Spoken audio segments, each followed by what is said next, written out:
আসসালামু আলাইকুম রহমতুল্লাহ। আমরা ইতিপূর্বে দেখেছিলাম আহ, কিভাবে প্রো ফ্রি হোস্ট থেকে আমরা রেজিস্ট্রেশন করে তারপরে একটা ডোমেন ফ্রিতে পারচেস করতে পারি। তো আমাদের সেই পেজটি রিলোড নিয়ে এ পর্যন্ত এসেছে। আমাদের ডোমেন হচ্ছে এটি। তারপরে এখন আমরা যদি ম্যানেজে প্রেস করি তো তখন হচ্ছে আমাদের যেটি করবে সেটি হচ্ছে এই পেজে আমাদের নিয়ে আসবে। আমরা এখান থেকে প্রেস করে দেখি ম্যানেজ। আমরা ম্যানেজে প্রেস করলাম, করার পরে আমাদেরকে এই যে কন্ট্রোল প্যানেলে নিয়ে আসছে। কন্ট্রোল প্যানেলে এসে আমরা দেখতে পাচ্ছি আমাদের ইউজার নেম এটি, তারপরে স্ট্যাটাস অ্যাক্টিভ, তারপরে মেইন ডোমেন। আমরা মেইন ডোমেন দেখতে পাচ্ছি, এটি হচ্ছে আমাদের মেইন ডোমেন। মেইন ডোমেনটা এখানে আমরা যদি দেখতে চাই রাইট বাটন প্রেস করি তাহলে আমাদেরকে এই যে নিয়ে আসছে। এটা হচ্ছে আমাদের ওয়েবসাইটটা ক্রিয়েট হয়েছে। তো এখন আমাদের যেটি করতে হবে সেটি হচ্ছে আমরা চলে আসি এই যে কন্ট্রোল প্যানেল। কন্ট্রোল প্যানেলে যদি আমরা আসি তাহলে আমাদেরকে এইখানে নিয়ে আসবে। এখানে নিয়ে আসবে।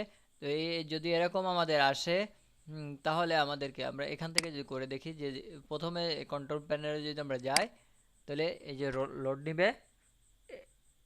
লোড নিয়ে আমাদেরকে যেটা করবে এখানে লগ ইন অবস্থায় দেখাচ্ছে, তো এখানে নিয়ে আসবে আমাদেরকে। এখানে আমরা আসার পরে এই সেন্ড অ্যাওয়েতে প্রেস করব। করার পর আমাদেরকে যে নোটিশে নিয়ে আসবে। তো এখানে আমাদের একটা নোটিশ দিবে, আমরা আই অ্যাপ্রুভ করব। ব্যাস, এখন কিন্তু আমাদের এই পুরো সাইটটা ক্রিয়েট হয়ে যাচ্ছে। সি প্যানেলে নিয়ে আসছে আমাদেরকে। তো আমাদেরকে এই যে আমরা প্রিমিয়াম ডোমেন হোস্টিং নিলে যে অবস্থা হয় ঠিক সেই অবস্থার মতো আমাদেরকে এই যে এখন হোস্টিংয়ে নিয়ে আসছে। তো সি প্যানেল, এই যে সি প্যানেলে নিয়ে আসছে ফ্রিতে। আমরা এখন এখান থেকে কাস্টমাইজ করে নিতে পারবো। তো আমাদের কাজ হচ্ছে এখান থেকে সেটিংস করে নেওয়া। তা আমরা এই সুবিধাতে আমাদের এই সি প্যানেলটা আমরা একটু কপি করেও রেখে দিতে পারি। আমরা সি প্যানেলের এখন চলে আসব অনলাইন ফাইল ম্যানেজার। আমরা এটাকে ওপেন করি, অনলাইন ফাইল ম্যানেজার।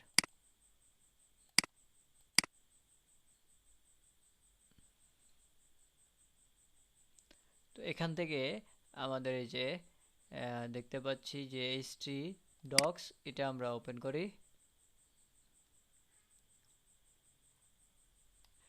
এটি হচ্ছে মূলত যারা এইচটিএমএল কাজ জানেন তারা এইচটিএমএল এর জন্য এখানে এসে ফাইল আপলোড দিয়ে এটাকে এইচটিএমএল দিয়ে কন্ট্রোল করতে পারবেন। তো আমরা যদি সেটা না করি, আমরা এখন কি করব, যেটা সিএমএস আছে ওয়ার্ডপ্রেসের সিএমএস দিয়ে, এটা ওয়ার্ডপ্রেস থেকে আমরা সহজে ইনস্টল করব। তো আমরা চলে আসবো, একটু খুঁজে নেবেন। আমরা চলে আসবো এখানে সফটাকুলাস অ্যাপস ইনস্টল, এটা আমরা প্রেস করব। সফটাকুলাস অ্যাপস ইনস্টল, একটু লোড নিচ্ছে। তো এখান থেকে আমরা কিন্তু দেখতেই পাচ্ছি যে অনেকগুলো অপশন আমাদেরকে দিয়েছে। এখানে আমরা স্ক্রল করলে আরও নিচে অনেকগুলো দেখতে পাচ্ছি। তো এখান থেকে আমাদেরকে মূলত পছন্দ করে নিতে হবে। আমরা মূলত কাজ করব কি, ওয়ার্ডপ্রেস ইনস্টল করব। আমরা এখন এতগুলোর মধ্য থেকে বাছাই করে নিব আমাদের পছন্দের ফার্স্ট পছন্দ। আমরা ইনস্টল করব ওয়ার্ডপ্রেস। তো এখন মূলত আমাদের যেই কাজ সেটা এখান থেকে শুরু করতে হবে। তো আমরা এখানে দেখতে পাচ্ছি HTTPS, এটা, তারপরে যে আমাদের সেই ডোমেন নেমটা, এখানে আমরা এটা কিছু করব না, এটা অটো রেখে দিব। এখন নিচে আমরা চলে আসব, আসার পরে আমাদের এইখানে একটা নাম দিতে হবে। তাহলে আমরা এখানে সাইট নেম দিব। তো সাইট নেম দিয়ে আমরা দিই